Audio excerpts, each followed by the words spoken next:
Nahmaduhu wa nusalli wa nusallim ala rasulil karim wa ala alihi wa sahbihi ajma'in amma ba'd. Rabbi syrah li sadri wa yassir li amri wahlul 'uqdatam min lisani yafqahu qawli. Sebelum kita ngaji melanjutkan Kifatul Awam, kita baca Fatihah dulu seperti biasa sebagai iftitah majelis, dan kita adakan untuk para masyayikh dan sahib hadzal kitab ila hadratin Allah. Al-Fatihah.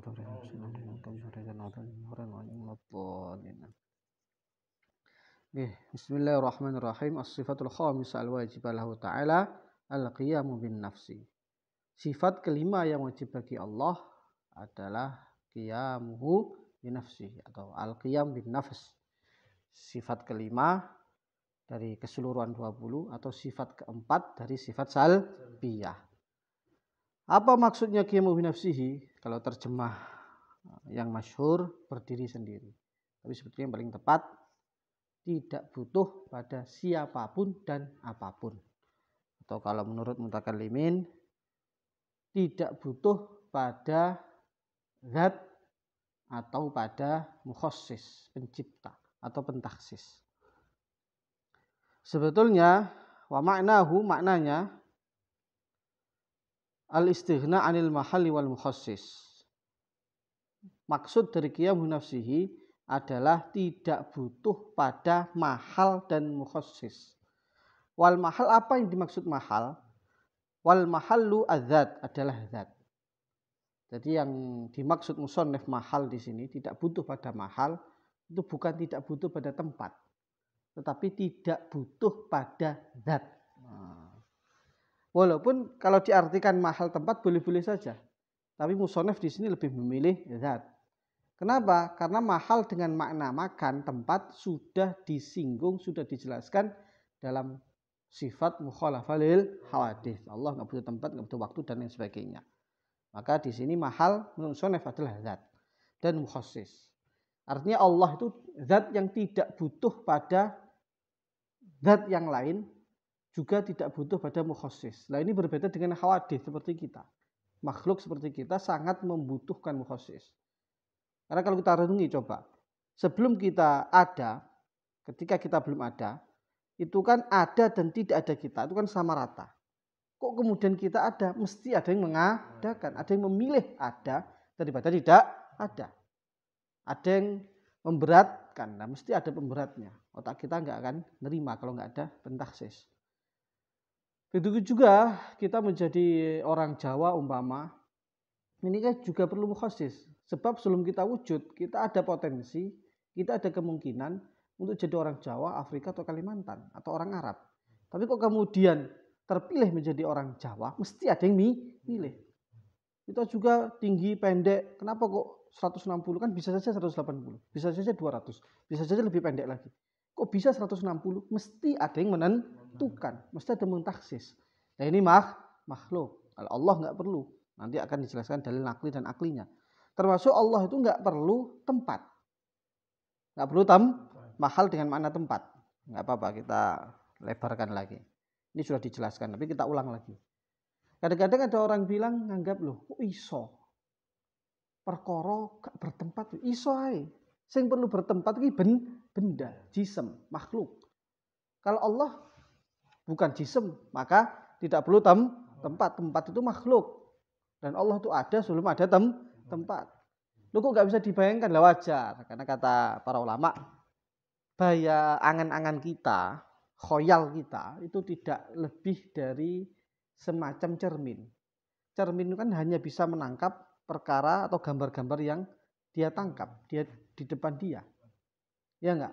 Perkara yang enggak di depan dia enggak bisa ditangkap oleh cermin. Gitu juga bayangan kita itu seperti cermin. Kita hanya bisa membayangkan perkara-perkara yang pernah kita tangkap, pernah kita lihat. Kita enggak akan bisa membayangkan perkara yang belas enggak pernah ditangkap panca indera. Paham enggak? Sedangkan Allah itu enggak pernah diindra oleh kita, oleh siapapun makhluk di dunia ini. Maka wajar saja kalau bayangan kita, angan-angan kita tidak bisa menggambarkan Allah. Kok bisa tanpa tempat? Allah kuasa. Paham ya? Itu bukan perkara yang mustahil karena Allah bukan jism. Kemudian Allah juga tidak butuh pada zat. Sebab Allah bukan sifat. Allah itu bukan sifat. Lah, mengapa kok kita bahas begini ini? Ini untuk mengcounter orang-orang Nasrani. Sebagian orang Nasrani mengatakan Tuhan itu laisa bidzat. Tuhan laisa bi dia di tahqiqul maqam ini ya, hasyahnya Imam Bajuri. Jadi Tuhan itu bukan zat, tapi sifat qaimah bi Isa. Satu sifat yang menetap pada diri Isa. Oh. Makanya Isa apa ya? Karena bukan zat ahli bisa menetap kemana-mana itu. Bisa milih tempat. Waqala ba'dun akhar, sebagian Nasrani yang lain mengatakan innahu murakkab min salasati aqanim. Tuhan itu tersusun dari 3 oknum. Oknum di sini maksudnya 3 unsur atau 3 pribadi atau istilahnya 3 hipostasis. Ada oknumul wujud, yaitu pribadi wujud, ya'baruna anhu yang diekspresikan sebagai Tuhan Bapa. Ada oknumul ilm, ada hipostasis pengetahuan, wa ya'baruna anhu bil ibn yang diekspresikan sebagai, digambarkan sebagai Tuhan anak. Oknumul haya yang diekspresikan sebagai Ruhul Kudus, di kehidupan, ilm dan wujud. Ini sebagai Nasrani, tentu saja berbeda-beda. Bahkan kata Ibnu Taimiyah itu, andaikan ada 10 orang Nasrani didudukkan bersama, disuruh menjelaskan konsep mereka, Trinitas itu, maka tentu akan menjadi 11 penjelasan. Di sak wong beda-beda bahkan nomomen. Saking banyaknya khilafiyat antara menjelaskan itu. Ini karena gak masuk akal, dipeksa akhirnya jadi bulat. Jadi bulat. Lah, dalam Ahlussunnah wal Jamaah Allah itu enggak butuh pada zat karena Allah itu bukan sifat. Bahkan Allah itu memiliki sifat, yang memiliki sifat berarti berupa zat, bukan berupa sifat. Allah juga enggak butuh pada tempat, mahal dengan makna tempat. Allah juga tidak butuh pada mukhassis. Fa makna qaulillah ta'ala qa'iman bi nafsihi, maka makna Allah Ta'ala berdiri sendiri, annahu ghaniyun an dzatin, Allah tidak butuh pada zat yakumu biha, yang Allah bertempat pada zat itu, wa ghaniyun an mujidin, dan Allah enggak butuh pada yang menciptakan, li'annahu ta'ala huwal mujidul asya, karena al-mujidu lil asya, karena Allah Ta'ala lah yang menciptakan segala sesuatu. Dalile saiki, kalau dalil aklinya jelas, Allahus Somad. Allah itu as-Somad, zat yang tidak butuh pada apapun dan siapapun, tetapi siapapun dan apapun butuh kepada Allah. Sekarang dalil aklinya, ala annahu ta'ala qa'im nafsihi an taqula, yaitu engkau mengucapkan laukan Allah Ta'ala muhtajan ilal mahal, andaikan Allah Ta'ala butuh pada zat, andaikan Allah butuh pada zat, yakumu biya yang Allah bertempat, kama ftaqaral bayadu ila zat, sebagaimana sifat putih yang butuh pada zat. Kita nggak bisa bayangkan ada putih tapi nggak ada bendanya. Putih itu mesti ada pada zat. Allati yaqumu biha, yang putih tadi bertempat pada zat itu. Lakana sifatan, tentu Allah Ta'ala berupa sifat. Kama annal bayadha masalan sifat, sebagaimana putih itu juga sifat. Wallahu Ta'ala sihu ayyakuna sifatan, sedangkan Allah nggak sah berupa sifat. Sedangkan Allah itu enggak berupa sifat. Kenapa? Li'annahu ta'ala muttasifun bis sifat. Kan Allah Ta'ala punya sifat. Ini sesuatu yang punya sifat berarti bukan sifat. Sifat punya sifat itu enggak bisa. Yang punya sifat itu zat. Allah punya sifat berarti Allah zat.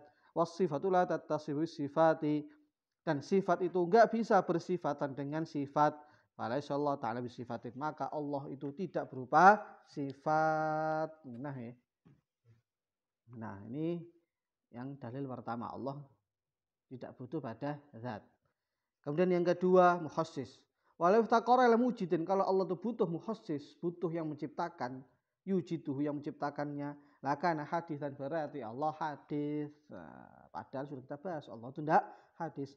Wa muhditsuhu yakunu hadisan, dan tentu saja kalau Allah hadis, andaikan Allah hadis, maka butuh yang menciptakan. Wa yalzamu daur wa tasalsul, akhirnya terjadilah daur dan tasalsul sebagaimana dalam pembahasan sifat qidam. Fasabata maka menjadi tetaplah annahu ta'ala huwal ghani al-ghinal mutlaq, dengan tidak butuh atau kaya yang mutlak. Maksudnya mutlak itu apa? Ghaniyun an kulli syai', tidak butuh pada sesuatu apapun. Wa amma ghinal khalaq, adapun ketidakbutuhan makhluk, fa wa ghinal muqayyad, adalah ketidakbutuhan kekayaan yang terbatas, yang terikat, an syai'in dari sesuatu, duna syai'in tidak yang lain. Nah, saya ini kaya, enggak butuh. Maksudnya apa? Enggak butuh sama orang miskin yang di bawah saya. Tapi mesti tetap butuh pada orang yang di atasnya lagi. Nah, saya ini enggak butuh sama anak SP. Tapi tentu saja saya butuh ulama yang di atasnya kalau ada kemiskinan-kemiskinan. Jadi ketidakbutuhan manusia itu mukai wallah ya tawallahu tak. Itu nggih. Terus di tahqiq makom di sini ada satu faidah yang cukup penting juga Imam Sanusi ya dalam mukaddimatnya. Wal hasil an aqsam mawjudat arba'ah. Jadi mawjudat ini kalau dari segi rina atau ndaknya dibagi menjadi 4. Jadi mawjudat, perkara yang wujud ada 4 macam. Yang awal, yang pertama, qismun ghaniyun al mahal wa khassis. Perkara yang enggak butuh pada mahal dan mukhassis, yaitu Allah. Ini satu-satunya mawjud, perkara wujud, perkara yang ada yang enggak butuh pada mahal dan mukhassis itu zat Allah. Yang kedua, qismun muftaqirun ilaihima, butuh pada dua-duanya. Yuk butuh mukhassis, yuk butuh mahal. Siapa itu? Sifat-sifat yang baru. Kayak apa? Dermawan, putih, hitam. Itu butuh pada tempat, juga butuh pada yang menciptakan. Wasalis qismun muftaqirun mukhassis dunal mahal. Butuh pada pencipta tapi enggak butuh pada zat. Yaitu apa? Ya, ajramuna. Tubuh kita ini, zat kita ini butuh pada mukhassis, tapi nggak butuh pada sifat. Kenapa? Karena tubuh ini bukan sifat. Yang sifat itu apa? Bergerak, diam, itu hitam putih. Yang keempat, qismun qaimun bimahallin wa la yahtajul mukhassis. Ada atau menetap pada zat tapi nggak butuh mukhassis. Apa itu? Sifat Allah. Sifat Allah itu menetap pada zat, ada pada zat, tetapi tidak butuh pencipta karena sifat Allah itu qadim. Oke. Paham ya? Mohon maaf, akror bentar. Subhanallah.